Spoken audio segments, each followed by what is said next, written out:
जय हिंद दोस्तों, क्या हाल है। मैं अच्छा हूँ और उम्मीद करता हूँ कि आप सब भी बहुत अच्छे होंगे। तो जैसा कि हम सब जानते हैं, बीपीएससी टायर 3 का एग्जामिनेशन कैंसिल हो गया था और बात यह है 5 को होने वाली अध्यापक नियुक्ति परीक्षा भी स्थगित कर दी गई है। मतलब पटना राज्य में 5 अप्रैल को होने वाली विद्यालय अध्यापक नियुक्ति परीक्षा स्थगित कर दी गई है। इससे संबंधित निर्देश बिहार लोक सेवा आयोग के सचिव रविभूषण द्वारा भेजा जा चुका है। कहाँ भेजा जा चुका है? पटना, भोजपुर, बक्सर, रोहतास, नालंदा, गया, नवादा, जहानाबाद, औरंगाबाद, मुंगेर इत्यादि जो डिस्ट्रिक्ट हैं उन्हें भेजा जा चुका है।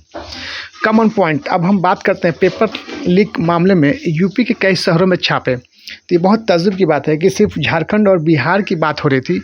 We are talking only about the Jharkhand and Bihar, but here reality is that in UP also there are some illegal person are available. They are working for TRT examination. तो उसमें कुछ पेपर्स का रिमाइंडर आया। आखिर ऐसा कैसे हुआ? तो इसमें है कि रिमाइंडर पर लिए गए 3 आरोपियों से EOU की चल रही पूछताछ, कई अहम खुलासे हुए। EOU ने लोगों से सूचना लेने के लिए फ़ोन नंबर और ईमेल भी जारी किया है। बहुत अच्छी बात है। ये नंबर आपको मैं दिखा दूँ, 0612221626। ये जो है मैंने वो आईडी जो दिया गया है जो EOU के द्वारा, और इस नंबर पे कॉल कर आप इसकी इन्फॉर्मेशन दे सकते हैं। तो थोड़ी सी पेपर की कटिंग में पढ़ के सुना दूँ। बीपीएससी शिक्षक बहाली की पेपर लीक मामले की जांच के क्रम में 4 आरोपियों को 2 दिनों की रिमांड पर लेकर EOU की SIT ने पूछताछ शुरू कर दी है। जिन्हें रिमांड पर लिया गया है उनमें मुख्यतः नामजद अभियुक्त विशाल कुमार चौरसिया, विक्की सिंह और अभिषेक कुमार शामिल हैं। इनसे पूछताछ में कई अहम बातें सामने आई हैं। यूपी के कुछ शहरों इलाकों जैसे वाराणसी है, इलाहाबाद है, लखनऊ है, उनके समेत अन्य जो हैं शहर, उनमें लिंक इनके मिले हैं। पूछताछ से मिली सूचना के आधार पर गुरुवार को EOU ने यूपी, बिहार और झारखंड में कई स्थानों पर छापेमारी की। साथ ही आरोपियों के फ़ोन से लगातार इन शहरों के कई लोगों से बात की जा रही थी। आशंका जताई जा रही है कि सेटरों की इस सिंडिकेट में यूपी के भी कई लोग शामिल हैं। ये सभी मिलकर सुनियोजित तरीके से सेटिंग का काम करते हैं।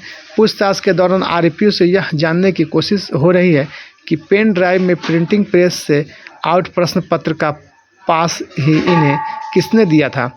आधा दर्जन लोग इस मामले में संदेह के घेरे में हैं।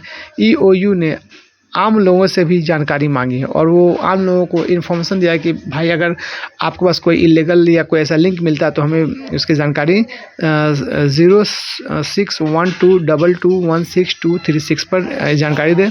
और साथ ही साथ साइबर सेल के लिए BIH@nic.in पे भी जानकारी के लिए ईमेल ID भी उन्होंने दिया है।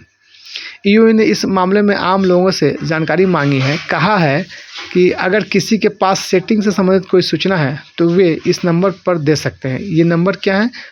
0612221626 है। तो इसमें सबसे ताजुब और सबसे आश्चर्य की बात यह है कि जो पहले जो TRE 1 और TRE 2 में जो हुआ था तो उसमें भी संदेह है। जैसे उसमें बताया जा रहा है कि अंगूठे के निशान के दौरान 46 फर्जी शिक्षक की पहचान की गई है। उसमें सक्षमता परीक्षा में शामिल हुए नियोजित शिक्षकों का पटना जिले में 9 से 20 मार्च तक अंगूठे के निशान लिए गए थे। इस दौरान 46 फर्जी शिक्षकों की पहचान की गई। जिला शिक्षा कार्यालय के अनुसार राजेंद्र नगर बालक उच्च विद्यालय केंद्र पर जिले के 24 प्रखंडों के नियोजित शिक्षकों के अंगूठे के निशान लिए गए। इतने दिनों में जिले के 6000 नियोजित शिक्षकों में कुल 4500 शिक्षक के अंगूठे के निशान लिए गए। 46 ऐसे शिक्षक मिले जो एक ही नाम से पटना के अलावा अन्य जिलों में भी पदस्थापित हैं। इनका सारा कागजात भी फर्जी है। तो सक्षमता परीक्षा में भी ऐसा कुछ हो गया और बीपीएससी में तो हो ही रहा है। और बीपीएससी TRE 3 की बात तो हम कर ही रहे हैं। तो और ऐसा भी हो सकता है कि आने वाले वक्त में अगर कुछ सबूत मिला और लिंक जुड़ा रह गया 1 और 2 में, मतलब TRE 1 और TRE 2 में अगर लिंक मिल गया तो TRE 1 और TRE 2 भी खतरे में हो सकता है। ये आशंका जताया जा रहा है, ये कंफर्म और गारंटी तो हम नहीं ले सकते हैं, लेकिन ये बात कहा जा रहा है कि चूँकि TRE 3 में जिस तरीके से जिस पैमाने पर चीटिंग की बात हुई है उसी हिसाब से अगर TRE 1 और TRE 2 में हुआ है तो ये भी तो हमारे और आपके साथ नाइंसाफ़ी है। तो इसके लिए कौन आगे रहेगा? तो आप और हमको मिलजुल कर आगे रहना पड़ेगा। तो चलिए इस वीडियो को लाइक कीजिए, शेयर कीजिए।